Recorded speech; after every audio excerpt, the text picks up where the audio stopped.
Hey, what's up guys? Welcome back. And today I want to talk about base design. I'm going to talk about a few basics of base design, as well as show you my current base, why I'm using it, and some defensive replays. First of all, let's talk about some basics. I was lucky enough to come up at, when I was a low-level town hall, I got interested in learning about Clash, and I went on the forums a lot, and I went on the Clash of Clans wiki a lot. You guys should too if you haven't. There's a lot of basics about base design there, such as segmentation, which is not having just one big box for your base, it's having small compartments. We all kind of get that now. Then having separation, mostly separation of storages. You want your storages in different compartments like I have here. You kind of draw an X through the base, and in each leg of that X, there's two storages. Having one gold and one elixir in a compartment is okay. But you don't want to have more than two storages in each of these compartments. Next, same with defenses. If you have 4 of a defense, you want to evenly distribute them into a square. Some defenses you have more than 4, so you just want to spread them out evenly. With archer towers, same thing. Mortars, you have 3. Expos, you have 3 at Town Hall 10. So you just want to do your best. Sometimes I pretend there's 4 and divide them up the same as I would like the storages or the air defense. And then in that last section that doesn't have one, I replace it with something else. So for a mortar, I would probably do a cannon. Instead of an expo, I would probably do an archer tower, because they're not the same, but hey, it'll work. And it just sort of keeps it from that one side being lopsided. You still have a defense there. So let's jump into the first defense here. This guy was well prepared.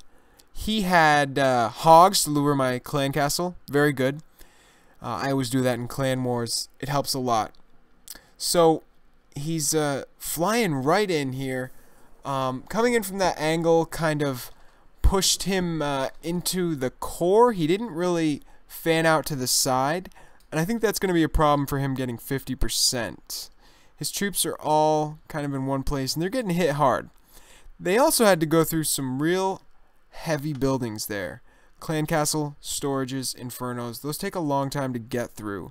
And while your troops are getting through those buildings, they're getting shot at. And in the end, that can prevent you from getting 2 stars. That's always something I consider in my designs. You want to have high HP buildings near the core and in the core. But that's a given because we tend to have expos and clan castle in the core anyway. The other idea here was I didn't have anything truly in the center.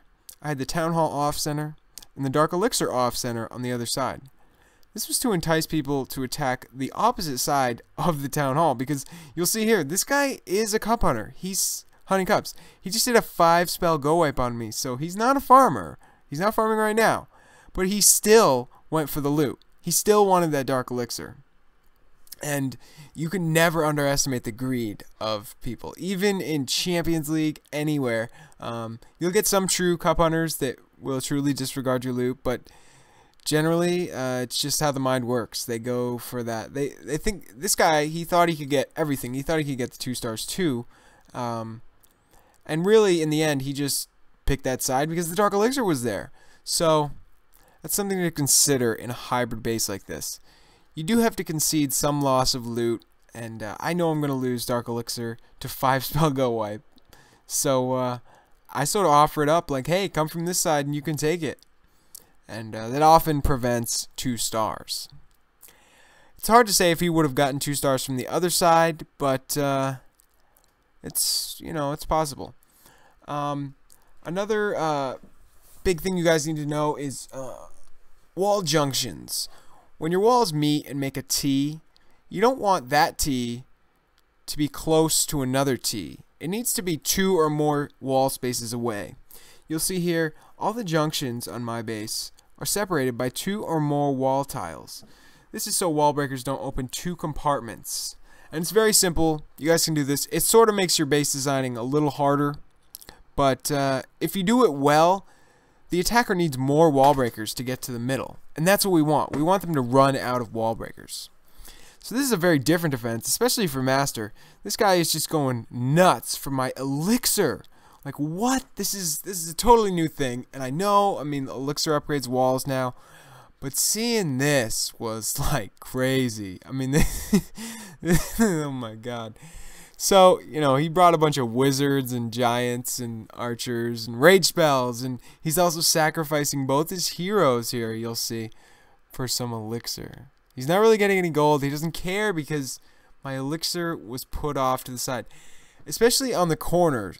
Having anything valuable in corners is a mistake. I shouldn't have made that mistake.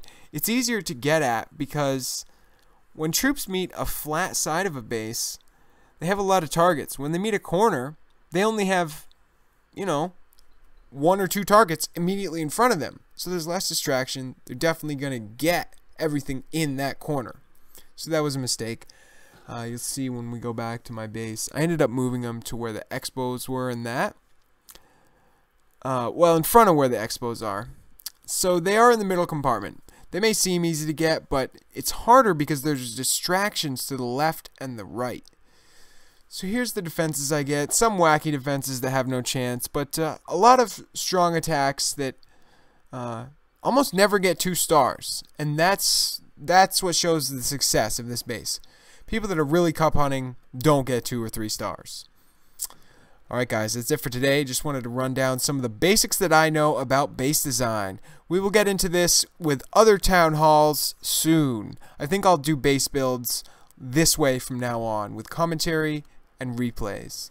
Thanks for watching guys. Drop me a like and subscribe and hit me up on Twitter, BeakersLab1. I'll see you next time.